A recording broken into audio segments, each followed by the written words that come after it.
This channel does not promote any violent, harmful, or illegal activities. All content provided by this channel is meant for an educational purpose only. এই বাংলায় এই মুহূর্তে সবথেকে বড় দুর্নীতি যেখানে হচ্ছে তার নাম ভূমি এবং রাজস্ব দপ্তর।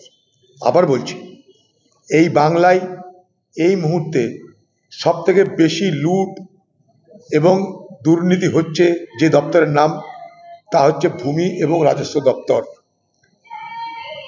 ঘটনাচক্রে ভূমি এবং রাজস্ব দপ্তরের যিনি মন্ত্রী তিনি বাংলার মুখ্যমন্ত্রী, এবং আজ পশ্চিমবঙ্গের মতন রাজ্যে যেখানে ডেনসিটি অফ পপুলেশন অর্থাৎ বসতির ঘনত্ব ভারতবর্ষের যে কোনো রাজ্যের থেকে অনেক বেশি, বিশেষ করে বিহার বাংলায় ডেনসিটি অফ পপুলেশন জনবসতির ঘনত্ব খুব বেশি।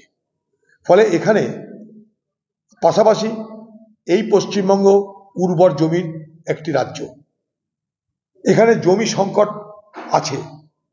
সেই জমি সংকটকে ব্যবহার করে অর্থাৎ পশ্চিমবঙ্গের জমি সংকটের হাত থেকে পশ্চিমবঙ্গকে রক্ষা করতে যেখানে রাজ্যের এগিয়ে আসা উচিত, কারণ আপনারা জানেন যে আবাস যোজনায় গরিব মানুষদের ঘর দেওয়ার জায়গা পাচ্ছে না রাজ্য, সেখানে ভূমি রাজস্ব দপ্তর শুধুমাত্র দুর্নীতির কারণে তাদের সরকারি জমি যেমন বেহাত হচ্ছে, পাশাপাশি অনেক জমির মালিক তারাও আজকে তাদের জমি হারাচ্ছে।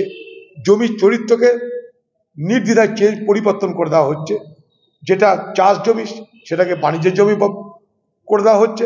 অর্থাৎ জমির যে ক্যারেক্টার, জমির যে চরিত্র, সেই চরিত্রকে দিন রাত বদলে দেওয়া হচ্ছে ভূমি রাজস্ব দপ্তরে।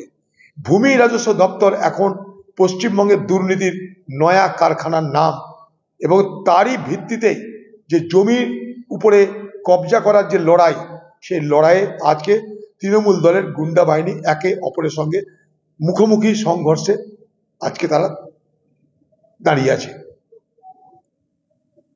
এই ঘটনা কিন্তু আগামী দিনে আরো বাড়বে, কারণ এই রাজ্য সরকারের তাঁর দলের লুটেরাদেরকে করে কমে খাবার যে জায়গা সেটা সংকুচিত হচ্ছে। কত পঞ্চায়েতে চুরি করবে, কত পৌরসভায় চুরি করবে, কত রাস্তাঘাটে চুরি করবে, কত কন্ট্রাক্টরে চুরি করবে, জায়গা কমে আসছে। জায়গা বেঁচে আছে কোথায়? জমি। জমি লুট করো, জমি দখল করো, জমিতেই তোমাদের ভবিষ্যৎ। টাকা মাটি, মাটি টাকা। এবং এই দপ্তরের মাথায় বসেছে মুখ্যমন্ত্রী মমতা ব্যানার্জি। আমি খুব দায়িত্ব নিয়ে বলতে পারি বাংলার মানুষকে, একটা জিনিস ভেবে দেখুন, বাংলার মুখ্যমন্ত্রী মমতা ব্যানার্জির দায়িত্বে যে যে দপ্তর, পুলিশ, স্বাস্থ্য, ভূমি রাজস্ব, সর্বস্ব অনাচার চলছে, সর্বত্র লুট চলছে, সর্বত্র দুর্নীতি চলছে।